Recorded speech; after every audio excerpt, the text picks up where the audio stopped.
नमस्कार साथियों, स्वागत है आपका इस नए वीडियो में। दोस्तों आज की जो वीडियो है वो हमारी हिंदी प्रैक्टिस सेट की भाग 4 वाली वीडियो दोस्तों, और इसमें मैं कुल आपके लिए 10 प्रश्न ही लेकर आया हूं। तो मेरे प्यारे साथियों, उम्मीद है कि आप 10 प्रश्नों के सही जवाब देंगे। चलिए दोस्तों, हम वीडियो को शुरू करते हैं। और ये रहा आपका पहला प्रश्न।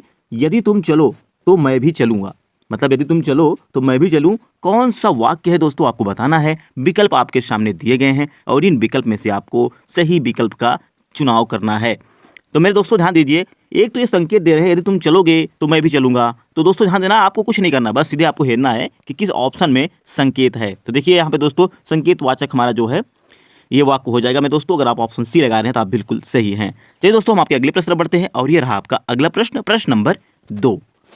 पदबंध कितने प्रकार के होते हैं दोस्तों, आपको बताना है मेरे प्यारे साथियों।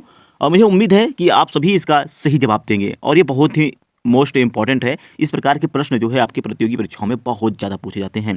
तो मेरे प्यारे साथियों, अगर आप जा रहे हैं ऑप्शन डी यानी कि 5 की तरफ, तो आप बिल्कुल सही हैं मेरे दोस्तों। तो दोस्तों हम आपके अगली वीडियो की तरफ दोस्तों हम आपके अगले प्रश्न तरफ बढ़ते हैं और ये रहा आपका अगला प्रश्न, प्रश्न नंबर 3। ध्यान दें दोस्तों, इसमें लिखा गया है स्वर्ग प्राप्त कौन सा तत्पुरुष है दोस्तों, आपको बताना है मेरे प्यारे साथियों। विकल्प आपके सामने दिए गए हैं और इन विकल्प में से आपको सही विकल्प का चुनाव करना है। तो मेरे दोस्तों स्वर्ग प्राप्त यानी कि स्वर्ग को प्राप्त, तो भैया दोस्तों इसमें क्या हो जाएगा, कर्ता ने कर्म को कारण से संप्रदान के लिए। तो दोस्तों हम इसको जानते हैं कि कर्म यहाँ पे क्या हो जाएगा आपका ऑप्शन ए, कर्म तत्पुरुष। ठीक है दोस्तों। चलिए दोस्तों हम आपके अगले प्रश्न तरफ बढ़ते हैं और ये रहा आपका अगला प्रश्न, प्रश्न नंबर 4।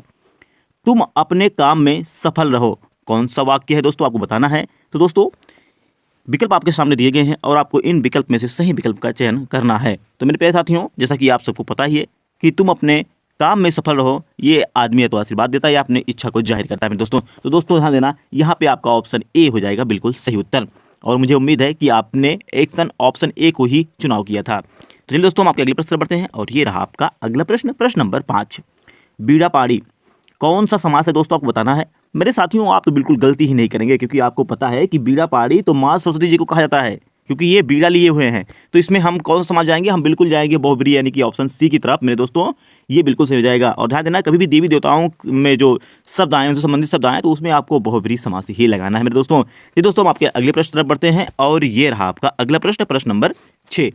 रस भरा, रस भरा कौन सा तत्पुरुष समास है दोस्तों, आपको बताना है। विकल्प आपके सामने दिए गए हैं और इन विकल्प में से आपको सही विकल्प का चुनाव करना है।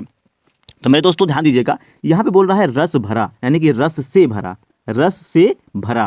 तो दोस्तों हम जान जाएंगे कि से किस में आता है, कारण से, यानी कि हम कारण पे जाएंगे दोस्तों। और मुझे उम्मीद है कि आप सभी लोगों का भी ऑप्शन बी ही सही आ रहा होगा। चलिए दोस्तों हम आपके अगले प्रश्न बढ़ते हैं और ये रहा आपका अगला प्रश्न, प्रश्न नंबर 7। दुअन्नी कौन सा समास है मेरे दोस्तों, आपको बताना है। विकल्प आपके सामने दिए गए हैं मेरे प्यारे साथियों, सही विकल्प का आपको चयन करना है। तो मेरे प्यारे साथियों, हमें पता है कि आप लोग जानते हैं कि द्विअन्नी यानी कि दो संख्यावाचक शब्द जो आ गया है, इससे हम जाएंगे किस तरफ, द्विगु समास की तरफ जाएंगे मेरे दोस्तों। और आप जानते हैं कि जिसमें संख्यावाचक का इस शब्द में उल्लेख किया गया हो, उसमें हमेशा हमें द्विगु समास ही लगाना है दोस्तों। ये दोस्तों हम आपके अगले प्रश्न बढ़ते हैं और ये रहा आपका अगला प्रश्न, प्रश्न नंबर 8। यथासंभव कौन सा समास है दोस्तों, आपको बताना है मेरे प्यारे साथियों। और मुझे उम्मीद है आप लोग इसका भी बिल्कुल सही उत्तर देने वाले हैं मेरे प्यारे साथियों।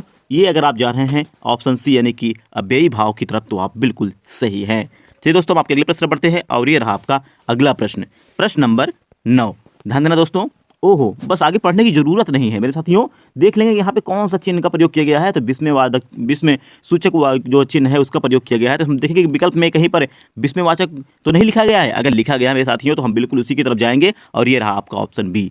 दोस्तों पूरा पढ़ने की जरूरत ही नहीं है, बस आपको केवल ढूंढ लेना है मेरे साथियों। चलते हैं आज की इस वीडियो की लास्ट प्रश्न की तरफ और दोस्तों ये रहा आपका लास्ट प्रश्न, प्रश्न नंबर 10 है आपका, मैं आज नहीं पढ़ूंगा। इस कौन सा वाक्य दोस्तों, आपको इसमें बताना है। मैं दोस्तों ध्यान देना, इसमें जो है नहीं शब्द का प्रयोग कर दिया गया है। आज मैं नहीं पढ़ूंगा मतलब ये विरोध बता रहे हैं, ये निषेध है। तो दोस्तों बिल्कुल आप ऑप्शन ए की तरफ जाएंगे और आपका ऑप्शन ए बिल्कुल सही हो जाएगा। तो दोस्तों आपको ये वीडियो कैसी लगी हमें जरूर बताइएगा। मिलते हैं आपसे अगले वीडियो में। जय हिंद।